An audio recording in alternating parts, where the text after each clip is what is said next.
All right, guys, we're gonna continue here reacting to this interview. Very interesting so far. Very interesting. Again, it has to be more about identifying problems and no solutions. I'm strongly against that. That's not okay. We all have to tackle these kind of conversation with some proactive, uh, kind of mindset. But let's jump in and see what's going on. Awesome. I guess maybe another way to say it is, do you unequivocally support the existence of the state of Israel? Yes, of course. Okay, that's what people want to know. Yeah. So, ach so. I'm asking questions that maybe seem very obvious, but No. Oh, yeah. Oh, yes. Now I see why this question. No, absolutely. yeah, So we need to protect the existence of Israel, and we need to protect not only the existence of the state of Israel. I also think that Benjamin Netanyahu have made many mistakes in the past, to be honest. But we also need to take our responsibility as a German nation state to protect Jewish life, Jewish people in our country who are exposed right now to uh, to um, Muslim crime, right? So they are not safe here anymore. So I don't know if you saw some videos here of the streets of Berlin. I'm right now in my office in Berlin, but like with all these demonstrations of the Palestinians here, well, a Jew could not walk through the street anymore, right? And we have a huge potential of anti-Semitic crime against the Jewish people. And to be very frank here, the AfD is the only protector, and I'm saying that like very frankly, the Alternative für Deutschland, the AfD, can only be the only protector of the Jewish people within here in Germany, because Okay. the Uni Party, all other parties, they did exactly the opposite. They let like millions of people in. They let them do crimes on our streets, like the crime rate are skyrocketing, and so the Jewish people, they leave our country. When I talk to my Jewish friends who live in Germany and in Switzerland and in France and in Austria, they were very afraid after the Hamas attack on the 7th of October, because they were afraid that they would likely to be attacked by Palestinians, by Hamas supporters, or by the Antifa, or by the leftist terrorists. Antifa. I don't Wow. know, but they were Wow. very. Antifa. That I haven't heard that name in years, man. Now. Wow. Antifa. Wow, I haven't heard that name in quite some time now. That's crazy. Wow. Afraid, very sensitive on going on the streets.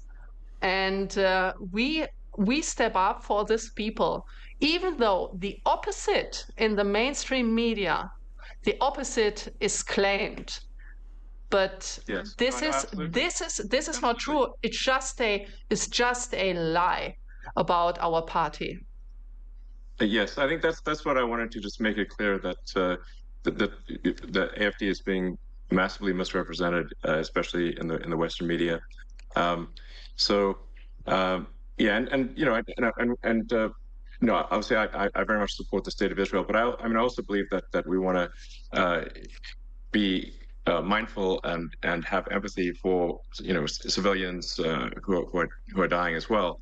The Sure. when I've had conversations with Prime Minister Netanyahu, and I think we largely agreed. I mean, there's three steps, which is like there's no choice but to eliminate those who wish to eliminate the state of Israel. Hamas essentially. But then, and then the second step is to fix the education so that the Palestinians are not trained from when they are children to hate and want the death of Israel. So you've got to fix the education system, and then the third thing which is also very important, is to make the Palestinian areas prosperous. Yes. This third step is very important, um, and this is maybe the hardest step, which is, but you have to have that third step. You have to bring prosperity. You have to help rebuild, and you have to bring prosperity. Yeah, I mean that's the hard part, huh? Bringing prosperity. How do you bring prosperity? By dumping money? I don't think that's because you have religion, right? Religion is a major part of some of these places. How do you do that, right? How do you bring prosperity? That's a good question, guys. I don't know. That's why I'm not a politician. That's why I'm not a politician because some of these problems are beyond my comprehend. I personally believe that a lot of these problems can be solved, guys, if you simply leave people alone. Just leave people alone, man. Just don't be the saviors. Just leave people alone. I think sometimes we just involve in too many stuff and we just mess things up. We just mess things up. We just mess things up. We just do. Some people, some countries, they need to be left alone and just somehow it will be fixed. I'm from the school of don't intervene. Let them be. Let them be. Just make sure you're looking from far away. And if things get out of control, then you can say, okay, let me just suggest something. Because at this point, when it comes down to that region, man, it's I don't know how to explain it, but it's clearly we tried the solution or intervene as a nation. And I'm speaking my American as an American, my country has intervened too much, and we are making it worse. So I'll suggest stay out of it. Just don't do anything. They'll figure out. And I've had this conversation with many people in Israel. I said that third step is essential. True. And they've asked me, well, when has this worked? And I'm like, well, I'll give you a very big example. Um, after World War One, the Treaty of Versailles was extremely unfair to Germany, and it created a massive amount of resentment. And the Treaty of Versailles laid the foundation with its extreme reparations. Laid the foundation for World War II. Yeah. Without the Treaty of Versailles, Hitler would not have succeeded. Yes. True. And yes, and then, but if you look at so then the lesson was learned. So then after World War II, when Germany and Japan were defeated, the U.S. actually helped rebuild Japan and Germany, providing financial support to rebuild Japan and Germany, and now Japan and Germany are allies. And this is. But you have to see Elon. But you have to defeat your enemy first for that to happen. So that means for that to happen, you have to defeat the Palestinians. You have to defeat them, and then rebuild them from there. It's like a person that is very, how do you call it, stubborn. In order for you to even get through them, they have to be defeated first mentally, and then you rebuild them. You build them back. Kitchen Nightmare, they just show that a lot with a lot of restaurant owners. A lot of these shows where the owners are very stubborn, they don't want to change. A lot of these professional restaurant rebuilders, I don't know how to say this. They just simply just make sure that the current owner hits rock bottom. And from that rock bottom, they rebuild them. But you cannot do that with the current situation. I'm sorry. That's what I'm saying. That you have to let it play out. Very important and fundamental lesson of history. Yes, you're absolutely right. When after the Hamas attack, I just opened Google Maps to have a look. Okay, what is the geographic situation there? And when you see the Gaza Strip, right? It's a Gaza Strip which is just locked in, with no resources, and not even water supplies. So there can be cut off a water supply and other supplies, just like instantaneously. And this construction also, like just having a look, like from a geographic perspective, you don't need to be very smart that this is not going to work out. And to make this area wealthy with specific measure being taken, it's a very vital first step. True. Yeah, I think it's essential, and it requires overriding the natural human instinct for reciprocity, which is that to basically an eye for an eye. But the problem with that, an eye for an eye, is that if you keep doing that, an eye for an eye, as the saying goes, an eye for an eye makes everyone blind. That's why I think there's great wisdom to forgiveness. Yeah. You need both strength and forgiveness. But this is the only way to stop the endless cycle of violence. It's a very nice sentence. Like the eye for an eye makes phrasing, good phrasing, makes everyone blind. Yeah, that's true. It's like a vengeance. Exactly. So, so hopefully that can be the future. That's the best future I can think of. I think there's not some other future that works. Mm-hmm. So how about, may I ask you another question, because we just jumped topics. What is your point of view? We stopped that your administration will end the war in Ukraine very swiftly. But what is your perspective on the instruments and measures that could be taken? So, would you like to talk about it? Can you talk about it a little bit? So, what we could expect? Yeah. Well, this, to be clear, I mean, this is up to President Trump. Yeah. He is the. Yeah, I don't think Elon Musk has any idea. To be honest, knowing Trump, I don't think Elon Musk has any idea. Probably like like a small kind of idea how this is gonna go. But Trump is one of those guys that he just doesn't like to tell their enemy what is gonna be his next move, right? So. Commander-in-Chief, and so it's really, up to him. So I don't want to speak for him. So I told you. I told you. I've been around the block. I'm telling you that there is a path. I'm telling you guys, I'm being around the block. That's how it goes, man. Here to a resolution, and but it did require strong leadership in the United States, in order to get this done. Yeah. So, yeah. But I'm confident that it can be done. Yeah. Okay. It's gonna require Donald Trump, Zelensky, and Putin in the same table, guys. In some weird place in, I don't know, in Qatar, something like that, right?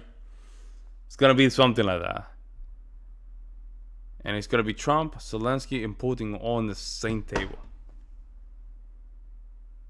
Trump like to do stuff like that. He's one of those weird guys that so I don't know. He's just building a different kind of I don't know. He's weird. He's built different. I don't know. He does some weird stuff that somehow just play on his favor. He's just, I don't know, man. But I'm just thinking that it might play like that. Like the way Trump does it, he likes to be impersonal. When it comes down to negotiations like this, he's not afraid to sit down with Putin and Zelensky and get it done. He's not afraid. It might be the New York attitude on him. He was born in Queens, so he went through a man. You guys live in New York in the 70s, man. Oh, that was rough. 70 in the 80s, that was rough stuff, man. In the 90s, it was rough. Rough. He was living there. Probably that helped him to build some kind of scheme, but Outside of that, that's how Trump deal with these kind of situations. All on the same table, in a place like Qatar or I don't know Albania, I don't know some weird place, Finland, a place like Finland, and just get it done. Or Greenland, who knows, man? Greenland, he's that weird Yeah, guy. And I do think it's possible to have peace in the Middle East as well. These are possible. So, and I think that would be Yeah, a great future for the world. yep, yeah. So, agree. Yeah. No, great. So it's absolutely fair. Very, very fine with me. I'm Yes. telling you, I'm telling you, she's not doing it for me, bro. I'm telling you guys, see, I'm not. Listen, she's not doing it, man. I'm sorry, guys. Nah, she's not the one, guys. She's not the one. I know that some of her concerns that she has are legitimate, but she's not the one, guys. I'm telling you. I'm telling you. And yeah, she has pointed out certain problems. Well, which I understand. But there's something about leadership that carries kind of how can I say this? When it comes down to leadership, right?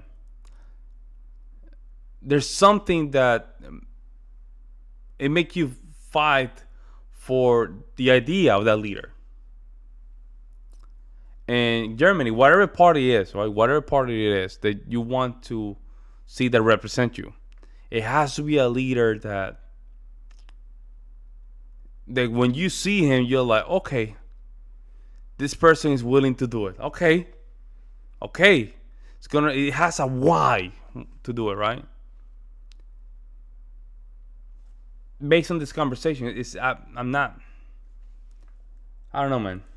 So let's see. Are there any other topics we should discuss, or if you have any questions for me, or anything Yes, yes, people might want to know absolutely. about? Because I want to ask, and many people are interested in that. So why do you believe that flying to Mars and populating Mars is your top priority topic, the SpaceX? And when do you think, when will you be ready to have a human expedition to Mars? If you allow, if I may ask this question, because everyone is interested. So these are great projects, right? Yeah. Well, I mean, I think at a very high level, I think sort of like what set of actions are going to lead to the long-term prosperity of civilization. The sort of a growth in the scale and scope of consciousness. To the best of our knowledge, we are the only place with life, or certainly the only place with life that is intelligent in some form. A lot of people think, oh, there must be aliens, but I've not seen any evidence of aliens. And if the archaeological records are correct, Earth is 4.5 billion years old, but civilization, as measured from the first writing, is only about 5,000 years old, which is about 1/1,000,000th of Earth's existence. So all of human civilization is a tiny flash in the pan so far. And so we have to say, well, what steps can we take to ensure the long-term survival of life as we know it, of consciousness? And if we are a multi-planet species, the probable lifespan of consciousness is dramatically greater than if we are a single planet species. This is not to say that I think that Earth is about to die or anything like that, but there is some risk. If there is a global thermonuclear war with some extreme natural events. Yeah, wow, that's a good point. It's a greater.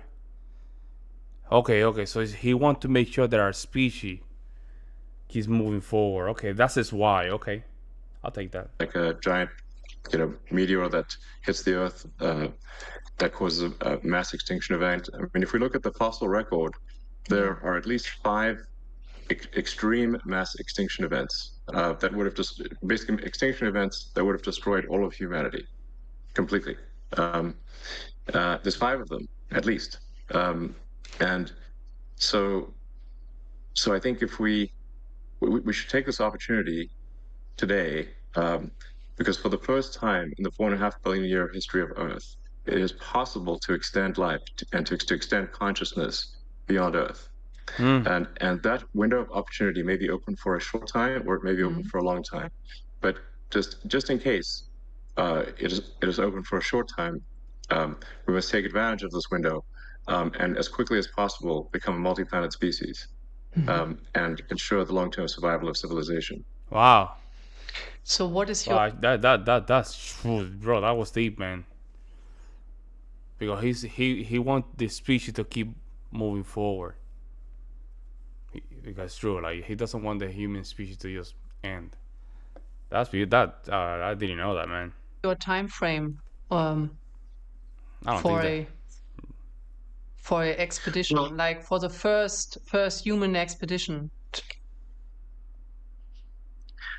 Well, yeah. So to be clear, what matters is not so much the sort of flags and footprints, but the establishment of a self-sustaining city on Mars, where the critical threshold is where the city can grow independent of Earth. Meaning, if the resupply ships from Earth stop coming for any reason, that the Mars colony does not die out. That's if we are able to reach that point, then we have passed one of the very important and fundamental Fermi great filters. There's this idea of like, well, why don't we see evidence of intelligent life? Well, there's this idea that there are these various great filters that these civilizations never pass, and one of those great filters is never going beyond your home planet.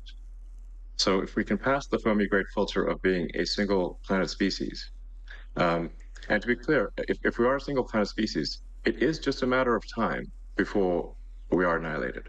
One can argue about how long it will take, but eventually there will be something that happens that annihilates civilization. Damn. It might be very far in the future, but we simply know from the fossil record, as I mentioned, that there have been at least 5 massive natural extinction events, and I think there's added risk for humans that we could destroy ourselves, because the dinosaurs did not have thermonuclear weapons, so they also didn't have spaceships. So we've got the risk of thermonuclear war that could destroy everyone, but we also have spaceships that can make life multiplanetary, and But to answer your question more directly, I think we can send uncrewed starships to Mars in approximately 2 years. So Earth and Mars Earth and Mars align for planetary transfer roughly every 2 years, every 26 years. Yes. 2 years. Yes. So the Earth obviously takes a year to go around the sun.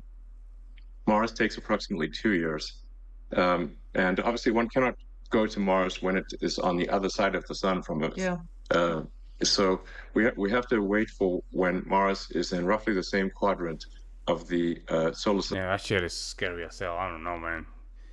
Astronaut. You going to Mars, bro? No. You're traveling for a year, right? Like, damn. Golly, man. Fuck that, man. I don't know about that guy. I mean, hopefully we can go to Mars, but at the same time, it scary stuff, huh? System as Earth, and that occurs for about 6 months every 2 years, and the optimal transfer window is typically just a few months. So for a few months every 2 years, or every 26 months, you can transfer to Mars. So there's currently a Mars transfer window, which means that the next one is in 2 years from now. And then there'll be another one 2 years after that. So for the one in 2 years, I think we can send uncrewed starships to land on Mars to test that the landing systems are working properly. We want to make sure that we don't add more craters to Mars. Yeah. That would be Yeah, but uh, yeah, the freighter count increment must be 0. And once we prove that it is safe to land, then um, if all the ships we send in about 2 years land safely, and we think we understand the issues, then in principle, that in about 4 years you could send the first people, and then wow. then the number of ships can expand exponentially from that point. Um, I mean, as a rough order of magnitude, my guess is that we need to transport about a million tons of cargo to Mars to make it self-sustaining. Yep. When things are very uncertain, I think if you can even guess to within one order of magnitude, you're doing quite well. So I suspect probably 100,000 tons is maybe not enough, and hopefully we don't need 10 million tons. So therefore, my guess is hopefully a million tons is enough to make Mars self-sustaining. Wow. So maybe it's a million tons of cargo to serve to Mars and about a million people or more. So that's really what matters. The critical threshold from the standpoint of a fundamental branching of the future of civilization is that point of reaching on Mars where Mars can grow by itself, even if resupply ships from Earth stop coming. At that point, the future of civilization branches, and to a good branch. Wow. Well, And probable lifespan of civilization is dramatically greater. Yes. And my guess is that there will be cases where the future Martians actually come and help and rescue Earth, and when there is an emergency. good point. Just as America has helped to rescue the rest of the world in World War I and II and the Cold War. And where would the world be if not for America helping out in those three circumstances? So I think that there's a good chance Mars helps save Earth at some point in the future, maybe many times. Wow. And then once we have a civilization on Mars, we can expand to the rest of the solar system, to the larger asteroids like Ceres, maybe to the moons of Jupiter and Saturn and beyond, at least through the rest of the solar system. And then Saturn, really? and then we go from being Saturn, really, bro? Saturn. I think let's try Mars first. Let's try the moon first. What about that? Let's try the moon at least. The moon is right there. The moon is right there. a multi-planet civilization to, at some point, a multi-stellar civilization, and we're out there among the stars, and then we can try to find out what is the nature of the universe. Perhaps when we go to and visit these faraway star systems, we will discover the remains of long dead alien civilizations. I think that would be incredibly interesting. For sure, it will greatly improve our understanding of the nature of the universe. Yep. Absolutely. Dramatically. Yes. So and things that like the time scales are just remarkable to think about. I mean, physics suggests that the universe is about 13.8 billion years old, and I mean, even the elements in our body that aren't hydrogen, that like any heavier elements had to be formed in the center of a star, and so a large part of our body was actually formed in the center of a star, and that star exploded, and then the elements recondensed, ultimately billions of years later to form Earth and humans. So when you think about these timescales, they're really remarkable to think about. Yeah. Yeah, he's going deeper here, man. He went philosophical. He went Star Wars. Well, I mean, I would love to know what the hell you guys think about this. Yeah, he's talking about just basing in Mars, conquering Mars, and just tomorrow. At this point, you know what I'm saying? Metaphorically, of course. Dang, I don't know about that, guys. Basing in Mars. We don't even know if we can even breathe in Mars. So you might even have to create a greenhouse, I guess, right, in Mars, so you can live. Because it is true that Mars has a lot of unstable storms and stuff like that, right?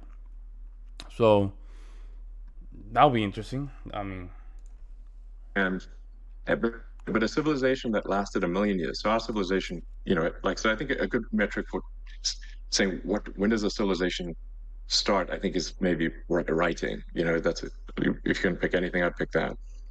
That's only 5,000 years ago. Um, so for a civilization to, like, let's say, last an incremental 1 million years, that's an enormous amount of time as compared to the length of human civilization, but it's very small compared to the age yeah, of the universe. universe. Yep. You'd have to go 3 digits past the decimal point of 13.8 billion years just to increment 1 million years. Mm-hmm. So I think we may find when we go out there and explore these star systems that there were alien civilizations. Maybe they lasted for millions of years, much longer than we've lasted. Mm-hmm. And I think any civilization that can last 1 million years is going to be in the Hall of Fame. This is an incredibly long time. So anyway, and I think as for humanity, we don't want to be one of those lame one planet civilizations. Like, any self-respecting civilization should have at least 2 planets. So that's what we should aim for. Damn. If you so you just said that the human body comprises of elements of an exploded and then reordered elements, right? So do you think that this coincidentally happened, or do you believe in God? I'm just curious. Because many people say, okay, this cannot have been a coincidence, that cannot, right? So it just could have been God. So do you believe in God? Well, I'm open to believing in things proportionate to the information that I receive. So I mean, I guess I have sort of a physics view of reality, which is, I guess I'm trying to understand the universe as much as possible to understand what's going on. I'm certainly open to the idea of God, and if you say, like, well, where did the universe come from? How was it created? I suppose there would be some entity that you could call God. I don't know. But that's a separate question from, say, is there some entity that is observing our daily actions and rendering a moral verdict on what we do from day to day? That doesn't appear to be the case because, at least there's some very evil things that happen in the world, and if there's someone observing us on a moral basis continually, then it does seem odd that some very evil things are allowed to occur. I don't want to be the Christian guy here because there's something called Satan, right? Inside the Christian theology, right? We always forgot about that guy, huh? We talk about God, but we forgot about him. Isn't that funny? And a lot of people are even afraid to. I watch a lot of religion debates. They're always okay mentioning God's name, but then never Satan's. I don't know why. It's just something that I find it interesting. They're always okay with, what about God? What about God this? What about the God that? But they don't ever ask Satan. A lot of bad evil things happen because you have bad energies. It's like a two pole. You have the good and bad. And it's always better to build as a society where when nobody's looking at you, you always know that you need to do the right things because somebody's looking at you. A deity is looking at you. Your action when nobody's looking, right? That's my point. But maybe that is the case. I don't know. I try to form my opinions based on what I learn, and as I learn more, I aspire to change my views to match what I learn. Mm-hmm. Yeah, same here. To be honest, I'm still on a search. I don't know what to believe. So it's called maybe a agnostic. And but it's very interesting to see how the world and also the universe evolved. Yeah. Yeah, I think we went way, way. Yeah, this is not what I'm looking for. Well, guys, let me know what you guys see in the comment section below. In my conclusion, this is not my final opinion, but my final hypothesis regarding this back and forth between Elon Musk and Alice Weidel, right? Weidel, Alice Weidel. I think I don't know, man. She need to have her ideas together, man. She ain't it. She ain't it. She ain't it. She ain't it. She a little bit. She need to be more clear of what are you trying to preserve for Germany. I don't know what you should. I don't know. I don't know. I know what I would love to preserve for Germany, right? I'm not her. See, I'm not her. But you have to be very clear. And when it comes down to renewable energy and stuff like that, I would love to just go a little bit deep on that, right? I would love to just get more from her because she had a great opportunity here with Elon Musk. Elon Musk have millions of people watching her.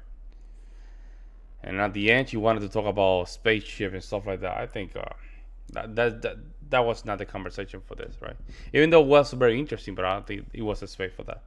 But let me know what you guys see in the comment section below. Again, I would love to hear you guys' opinion. Meantime, guys, I'll see you in the next one.